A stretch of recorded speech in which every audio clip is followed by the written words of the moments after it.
주의 말씀으로서 인도해 주심을 감사드립니다. 오늘 저녁에도 우리 주의 음성이 전달되게 하여 주옵시고 우리 모두 그 음성을 받아서 우리의 모든 것을 고치며 하나님 기쁘시게 받으시는 신앙생활로 나아가게 하여 주옵소서. 예수님 이름으로 기도합니다. 아멘.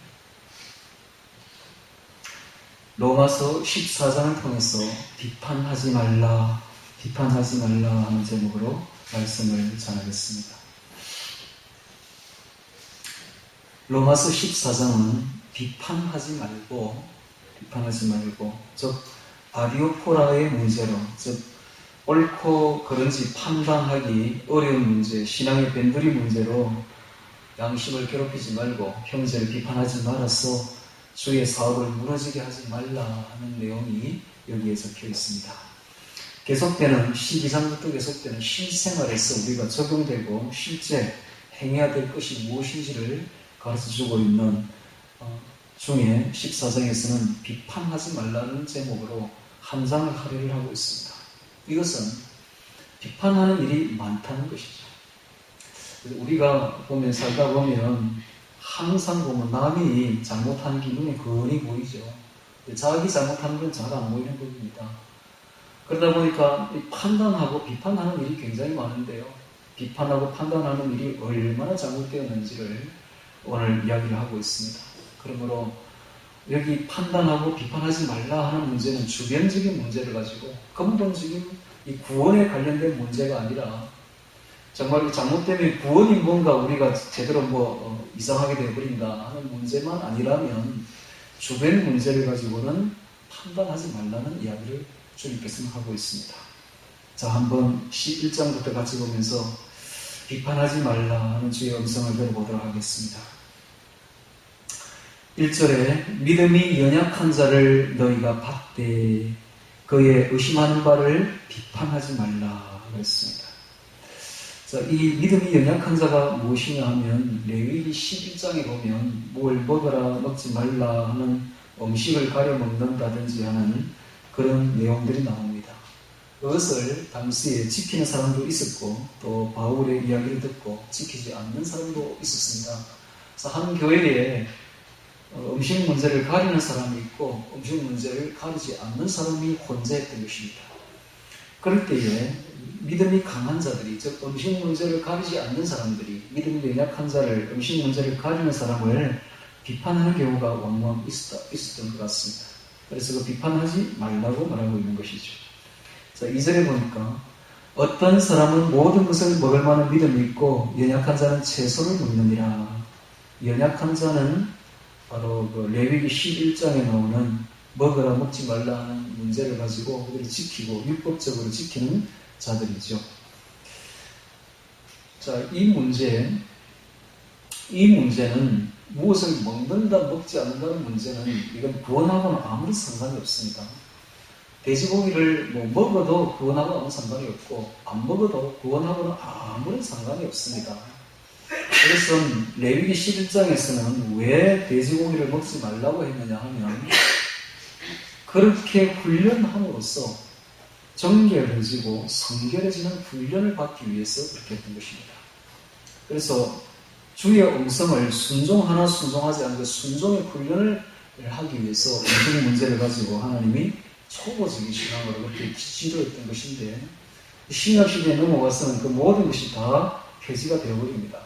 사도행전에 보면 그 베드로가 고넬료 집에 가기 전에 하늘에서 환상이 보이기를 보자기에 뭐가 쌓여서 내려옵니다. 보니까 도저히 레위기 11장에 먹지 못할 그런 동물들이 막 그 보자기에 쌓여 있는 거야. 그런데 하늘에서 음성이 들리기를 베드로야 일어나서 잡아 먹어라 이렇게 말을 합니다. 그래서 베드로가 주여 저는 지금까지 이런 걸 먹어본 적이 없고 저는 성결하게 지금까지 살아왔는데 어떻게 저보고 이걸 다 먹으라고 합니까? 라고 말을 하니까 주께서 성결하다 깨끗하다 하는 것을 네가 들었다고 말하지 말라 라고 말을 합니다. 그래서 그 말을 하는데 갑자기 대문이 막 두들깁니다. 그래서 나가보니까 코르넬리우스라는 로마 백부장이 보낸 사람들이 하인이 와 있습니다. 그때 백부장이 나를 부르는 것을 하나님이 가라고 지금 말하는 거야. 내가 이방인들을 더럽다고 그렇게 인식을 하고 이방인들에게 안 가고 이방인들을 같이 먹는 것을 내가 끄려 했더니 하나님께서 그렇게 하지 말라고 지금 이런 환상을 보여줄 걸 하면서 깨닫고 그가 이방인에게 가서 백부장에 가서 세례를 줍니다. 자, 이 사건 이후로 먹는 문제 이런 건 다 폐지가 된 거예요. 그리고 예수 안에 있는 사람들은 이제 그 레위기 11장의 초보적인 문제를 가지고 더 이상 거론할 필요가 없는 것입니다. 그런데 이걸 또 지키는 사람이 있어요. 지금도. 그렇다고 우리 그거를 비판할 필요는 없는 거예요. 또 그 먹는 문제를 가지고 가리는 사람이 이게 돼지고기 먹는 사람을 가지고 또 비판할 필요가 전혀 없습니다. 이 문제는 주변적인 문제지 구원과 전혀 관련 없는 문제입니다. 먹느냐 먹지 않느냐의 문제는 구원하고는 아무 상관이 없습니다. 그래서 하나님이 말씀하시기를 비판하지 말라라고 말하는 것입니다. 3절에 먹는 자는 먹지 않는 자를 없이 여기지 말고 돼지고기를 먹는 자는 먹지 않는 자를 무시하지 말라는 거예요. 먹지 못하는 자는 먹는 자를 판단하지 말라. 함부로 판단하지 말라. 범법자로 규정짓지 말라라는 것입니다. 그래서 이런 문제는 주변적인 문제고 이런 문제는 신약에 와서 다 폐지되었습니다. 신약에 와서는 모든 율법의 의식적인 문제는 다 폐지되었습니다. 안식일을 지킨다, 주의를 지킨다 이런 문제들을 가지고 평론할 필요가 하나도 없습니다. 오직 신령과 진정으로 주님께 예배드리면 됩니다. 할렐루야. 토요일을 꼭 지켜야 된다. 안 지키면 지옥 간다. 이렇게 말할 필요가 전혀 없는 거예요. 그런 문제는 주변적인 문제입니다. 지금은 토요일 변하여 주일로 다 지켜지지 않습니까? 성부, 성자, 성령님께서 예수님 부활하신 이후에 전부 다 주일에 나타나셨습니다. 예수님이 부활한 날도 주일이고 성부 하나님께서 요한계시록을 내려주고 계시를 내는 날도 주일이고 성령께서 오순절날 임한 날도 주일입니다. 그래서 우리는 부활을 기념해서 지금 안식일을 변하여 주일로 지킵니다. 이 문제를 가지고 평론할 필요가 하나도 없는 거예요. 오늘 우리는 부활을 기념하는 주일을 지키는 것이 옳습니다. 할렐루야. 또 안식일 지킨다고 그걸 또 평론할 필요는 없어요. 그런 거 가지고 그건 믿음의 주변 문제다. 구원 문제하고는 아무런 상관이 없습니다. 판단하지 말라. 이는 하나님이 저를 받으셨습니다. 왜 판단하지 말아야 되는가? 이는 하나님이 저를 받았다라고 말하고 있습니다. 즉 신앙의 칼라 문제 가지고 다양한 신앙의 칼라가 있는데 이 다양한 신앙의 칼라 문제를 가지고 자기하고 안 맞다고 비판할 필요가 전혀 없는 것입니다. 하나님이 이 사람도 받고 저 사람도 받는 것입니다. 흑인도 받고 백인도 받고 황인도 받고 다 받는 것이죠. 그걸 가지고 판단할 필요가 하나도 없는 것입니다. 자, 4절에 봅니다. 남의 하인을 판단하는 너는 누구냐? 그 섰는 것이나 넘어지는 것이 제 주인에게 있음에 저가 세움을 받으리니 이는 저를 세우시는 권능이 주께 있습니다. 당시 노예 제도를 가지고 예를 듭니다. 당시 노예는 자기 주인에게 속한 노예는 황제도 건드릴 수가 없습니다. 자기 노예를 죽이든 살리든 모든 권한이 주인에게 있는 것이지 어느 누구도 간섭할 수가 없는 거예요. 그와 똑같이 오늘 우리의 주인은 바로 예수님이십니다. 할렐루야. 예수님께서 우리를 세웠는데 예수님의 하인을 판단할 수가 없는 거예요. 아무도 판단할 수 없는 겁니다. 오직 판단은 주님께서 하실 것입니다. 할렐루야. 자, 5절에 보겠습니다. 혹은 이 날을 저날보다 낮게 여기고 혹은 모든 날을 같게 여기나니 이 날은 안식일 문제, 금식일 문제 이런 문제입니다. 어떤 사람은 안식일이나 금식일을 낮게 중하게 귀하게 여기고 또 어떤 사람은 모든 날을 같게 여기고 모든 날을 같게 여긴다는 것은 매일 기도하는 사람이겠죠. 매일 기도하는 사람은 안식일도 중요하지만 월요일도 중요해요. 화요일도 중요하고 수요일은 더 중요하고 목요일은 더 중요하고 금요일도 중요하고 토요일은 너무너무 중요합니다. 주일은 말할 필요가 없죠. 이런 사람들이 있다 이 말이에요. 매일을 중요하게 여기는 사람들이 있다 이 말이에요. 어떤 사람은 자기 일주일 중에 금식일 이틀을 정했으면 그날이 중요하고 안식이 중요하겠지만은 그렇다면 신앙의 칼라 가지고 그걸 판단할 필요는 없는 것입니다. 나를 주의 여기는 자도 주를 위하여 주의 여기고 먹는 자도 주를 위하여 먹나니 자, 여기 보면 주를 위하여라는 말이 계속 반복되죠. 그 밑에 보면 자기를 위하여라는 말이 있는데 이 반대되는 말입니다. 자기를 위하여와 주를 위하여가 아주 대조되죠. 문제는 동기입니다. 동기. 우리가 무슨 일을 하든 뭘 하든 누구를 위하여 하느냐, 여기에 중요한 것이 있는 것이지, 하나님은 우리의 마음의 동기를 봅니다. 동기를 봐요. 어떤 신앙의 칼라 같은 것은 문제 삼지 않습니다. 정말 누구를 사랑하고 누구를 위하여 너는 그런 일을 하느냐, 이것이 중요한 것입니다. 할렐루야. 하나님은 신앙의 주변 문제 가지고 절대 판단하지 않습니다. 우리의 마음 중심을 보시고 마음 중심의 그 주를 향한 사랑을 보시는 분이 바로 주님이십니다. 나를 중히 여기는 자도 주를 위하여 중히 여기고 먹는 자도 주를 위하여 먹으니 이는 하나님께 감사하며 먹지 않는 자도 주를 위하여 먹지 아니하며 금식하는 것도 하나님께 감사하느니라 되어 있습니다. 금식이 나오고 있는데요. 금식에 대해서 잠시 말씀드리죠. 저는 금식을 저 자신은 별로 하지 않습니다. 별로 하지 않습니다. 죄송한 말씀입니다만 저는 금식을 많이 하지 않아요. 어떤 목사님들 보면 40일 금식 기도를 하는 분도 있고 또 열흘 금식, 일주일 금식을 자주 하는 분이 있으며 또 어떤 분들은 거의 일주일이 멀다 하고 금식하는 분들도 있더라고요. 참 대단하죠. 참 존경스럽습니다. 그런데 이 금식을 많이 하면 좋은 점은 주님과 대화가 잘 됩니다. 대화가. 저는 확실해요. 그래서 한 번씩 금식할 필요는 있습니다. 주님과 대화가 아주 잘 됩니다. 그래서 세상적인 걸 끊어버리고 주님과 대화하기 위해서 금식하는 것은 아주 좋습니다만 주의해야 할 것은 금식을 많이 하는 목사님들이 오래 살지를 못하는 걸로 나와 있습니다. 60, 70을 넘기지 못하는 그런 경우도 굉장히 많다고 해요. 그래서 40일 금식 이렇게 하게 되면 수명이 단축됩니다. 그건 아시고 하셔야 돼요. 그래서 저 같은 경우는 왜 금식하지 않느냐 하면 제가 젊었을 때 금식을 너무 많이 했어요.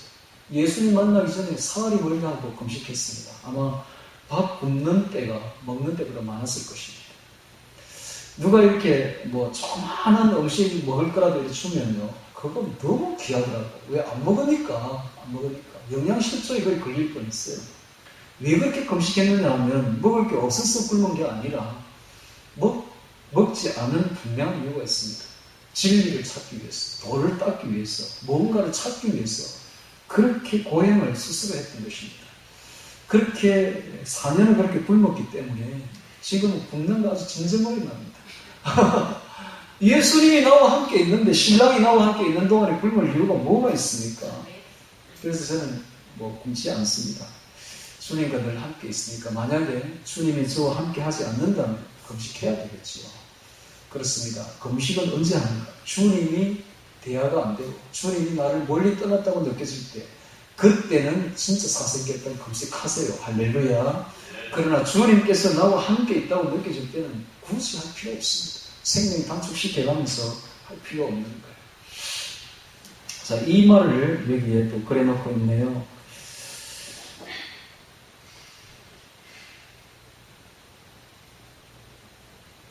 자, 주를 위하여 먹지 아니하며, 주를 위하여 먹으며, 이는 하나님께 감사하며 먹지 않는 자도 주를 위하여 먹지 아니하며 하나님께 감사하느니라. 7절에 우리 중에 누구든지 자기를 위하여 사는 자가 없고 자기를 위하여 죽는 자도 없도다. 우리가 태어난 것도 주님을 위해서 태어났으며 죽는 것도 주님을 위하여 죽습니다. 할렐루야. 삶과 죽음이 다 주님을 위해서 되는 것이지 우리 스스로 우리 원해서 되는 것은 아무것도 없습니다. 8절에 우리가 그래서 살아도 주를 위하여 살고 죽어도 주를 위하여 죽나니, 우리 그리스도인의 삶의 중심이 주님이 되어야 됩니다. 예수님이 되어야 됩니다. 그러므로 사나 죽으나 우리가 주의 것이로라. 이를 위하여 그리스도께서 죽었다가 다시 살으셨으니 곧 죽은 자와 산 자의 주가 되려 하시니라.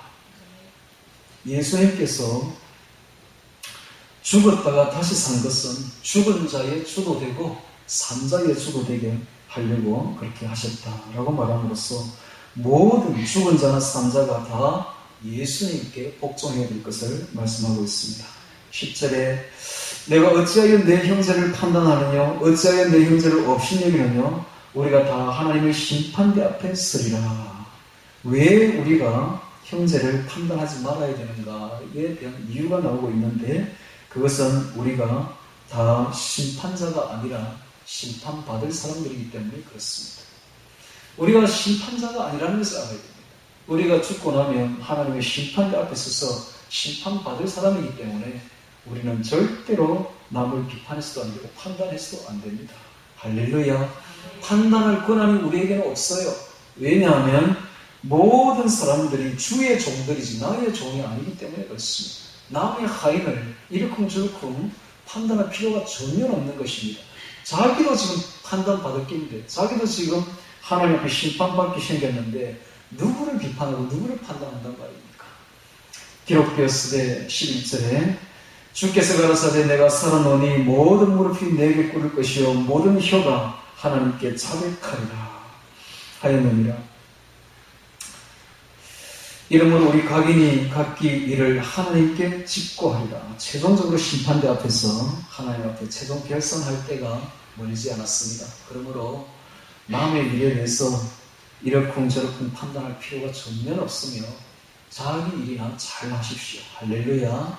우리가 하나님 앞에 심판받게 생겼는데 누구를 도대체 판단한단 말입니까? 13절에 그런즉 우리가 다시는 서로 판단하지 말고, 계속되는 말씀이 판단하지 말라는 말을 하고 있어요. 제가 오늘 14장을 읽고 난 뒤에 느껴지는 게 없어가지고 또 물어봤죠. 예수님 도저히 14장 가지고 설교를 못하겠습니까? 뭐가 와닿아야 설교를 하죠. 무슨 말입니까? 하고 물어봤더니 아들아 이게 다 비판하지 말라, 판단하지 말라는 말이란다 하고 한마디로 왜 압축시켜 주시더라고요. 예, 하는 걸 알겠습니다. 그러고 보니 진짜 그렇더라고요. 보니 첫 말부터 이것도 비판하지 말라. 계속되는 말이 전체적인 내용이 성도들 간에 신앙의 칼라 문제 가지고, 주된 문제 가지고 절대 판단하지 말라는 이야기. 그럼 이 말은 다시 말하면 신앙의 구원에 관련된 문제는 판단해야 된다, 여러분. 할렐루야. 그런 문제는 칼같이 잘라내야 돼요. 그런 문제까지 판단하지 않으면 안 됩니다. 예를 들면 베리칩 같은 문제입니다. 이것은 성경에 나오는 666 표와 관련되어 있습니다. 이건 죽느냐 사느냐 관련돼요. 이건 지옥이냐 천국이냐를 다루고 있습니다. 이런 문제는 목숨 걸고 사수해야 됩니다. 할렐루야. 왜 사수해야 돼요? 또 WCC 가입 문제입니다. 카톨릭과의 연합 문제예요. 이거는 배도 문제입니다. 배도 문제. 예수님과 배도를 하는 문제예요. 이런 문제는 목숨 걸고 사수해야 됩니다. 이건 근본적인 문제예요. 이건 우리 구원하고 관련되어 있습니다. 그러면 이런 문제를 가지고 이걸 적용하면 안 돼요. 이건 신앙의 주된 문제가 아닙니다. 이건 가장 중요한 구원 문제와 관련되어 있습니다. 그러므로 이런 문제들은 우리가 목에 칼이 들어와도 사수해야 됩니다. 할렐루야. 그 외에 주된 문제, 먹는 문제, 날 문제 이런 거 가지고는 판단할 필요 없습니다. 그래서 하는 말입니다. 그래서 이런 문제를 아디오포라 문제라 하는데, 옳고 그른지 판단하기 어려운 문제들인데 신앙의 변두리 문제들이죠. 이런 문제 가지고는 주님도 판단하지 않습니다. 문제는 주님은 그 마음의 동기를 봅니다. 네가 주를 위하느냐 아니면 자기를 위하느냐, 이걸 보는 것이죠. 오늘 우리가 주를 위한다면 어떤 일을 해도 괜찮습니다. 할렐루야. 그런 문제 가지고 절대로 판단할 필요가 없는 것이죠. 13절에 그런즉 우리가 다시는 서로 판단하지 말고 도리어 부딪힐 것이나 그칠 것으로 형제 앞에 두지 아니할 것을 주의하라. 그칠 것, 부딪힐 것은 유혹입니다. 범죄의 유혹. 범죄의 유혹, 죄의 유혹으로 형제를 실족하게 하는 일은 큰일 날 일이죠. 이런 것으로 형제 앞에 두지 아니할 것을 주의하라 라고 말합니다.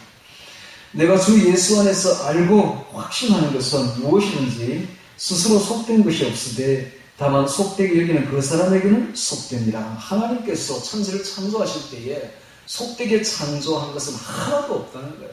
하나님이 창조할 때는 모든 것이 하나님 보시기에 좋았더라 되어 있습니다. 예를 들면 돼지를 하나님이 속되게 창조한 게 아니라는 거죠. 근데 속되게 여기는 그 사람, 돼지를 속되게 여기는 그 사람에게는 속된 것입니다. 그래서 속되게 여기면서 돼지고기를 먹으면 큰일 나는 거예요. 속되게 여긴다면 먹지 마세요, 절대로. 그러나 돼지도 하나님이 창조하셨다, 속되지 않다라고 생각되시면 얼마든지 잡수시고, 그게 속되다고 생각되거든 안 먹으면 되잖아요. 안 먹으면. 양심을 끓이면서까지 먹을 필요는 없는 거예요. 15절에 만일 식물을 인하여 내 형제가 근심하게 되면 이는 내가 사랑으로 행치 아니함이라. 식물로 인해서 먹는 문제를 가지고 믿음이 약한 자를 실족해 하는 것은 사랑을 저버리는 행위입니다. 그리스도께서 대신하여 죽으신 형제를 내 식물로 망하게 하지 말라. 그리스도께서 십자가에 죽으시면서까지 구한 귀한 형제 자매들을 식물 문제로 가지고 먹는 문제를 가지고 망하게 하지 말라. 그러므로 너희의 선한 것이 비방을 받지 않게 하라. 너희의 선한 것은 그리스도를 영접하여 구원받은 것입니다. 이게 우리의 선한 것이죠. 이게 비방을 받지 않게 하라. 이 말은 서로 다툼으로 불신자로부터 비난을 받지 않도록 주의하라.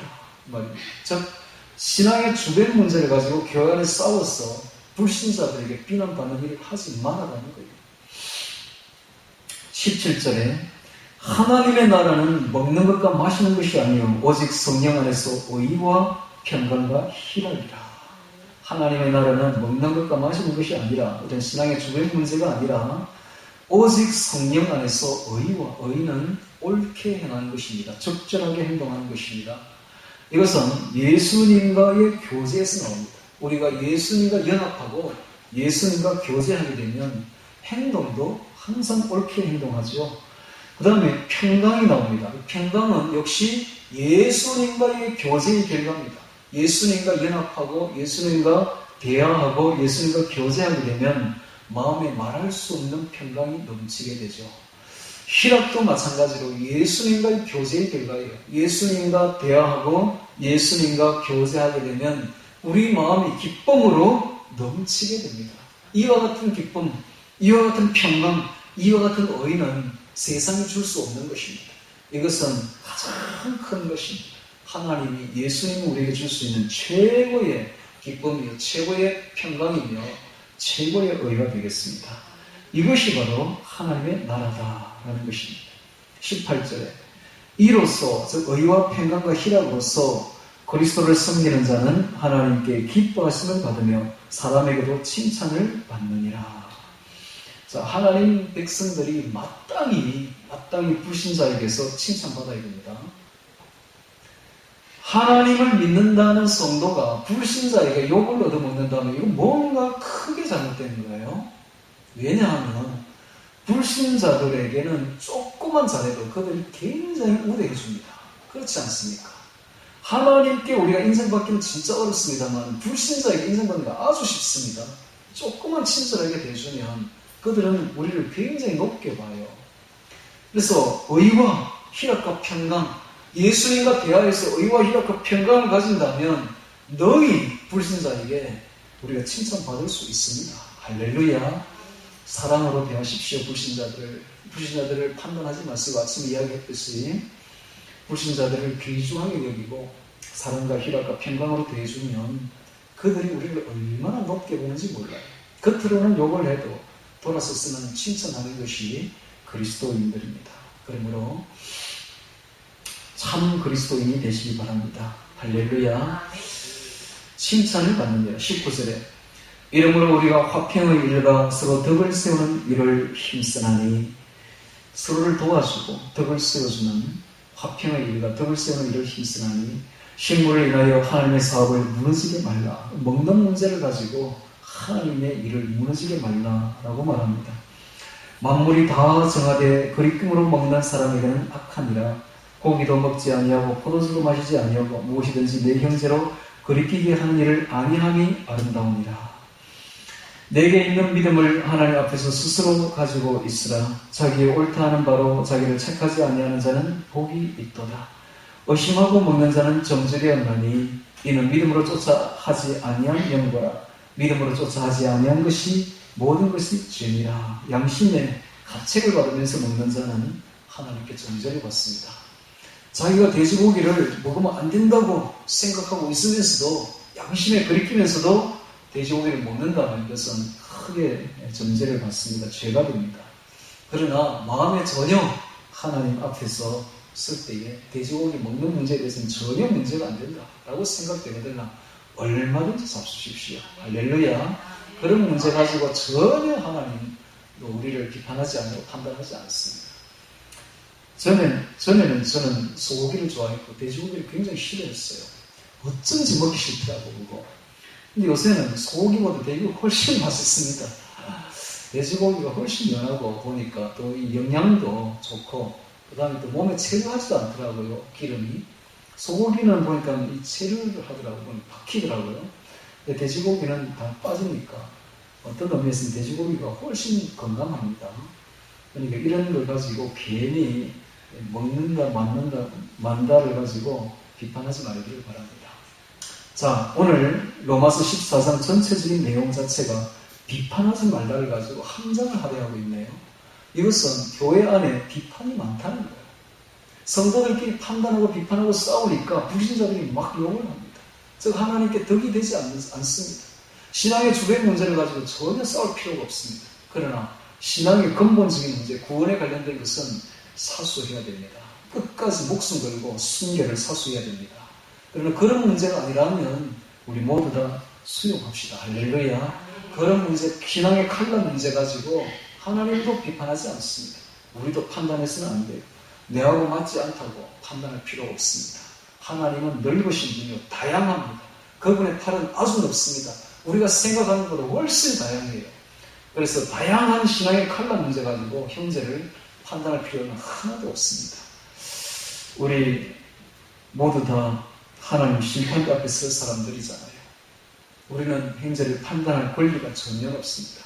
그래서 앞으로 교회 안에서 판단하지 말라, 비판하지 말라 이 말은 서로 사이좋게 잘 지내라는 이야기입니다. 하나님 안에서 사이좋게 서로를 아침에 이야기했듯이 인격을 세워주며 말 한마디로 해도 부드럽게 하고 정말 인격적으로 이야기를 하고 그렇게 해서 우리가 서로를 사랑하고 세워주는 그런 일을 해야 되겠지요. 자, 계속되는 이 말씀들은 구원받은 성도가 어떻게 행동해야 될 것인가를 구체적으로 말씀해주고 있습니다. 오늘 이 말씀을 받았다면 이제 이후로 예수님이 직접 하신 말씀이에요. 판단하지 맙시다. 할렐루야. 신앙의 칼날 문제 가지고 절대 비판해서는 안 됩니다. 남의 하인입니다. 우리 하인 아닌 주의 하인입니다.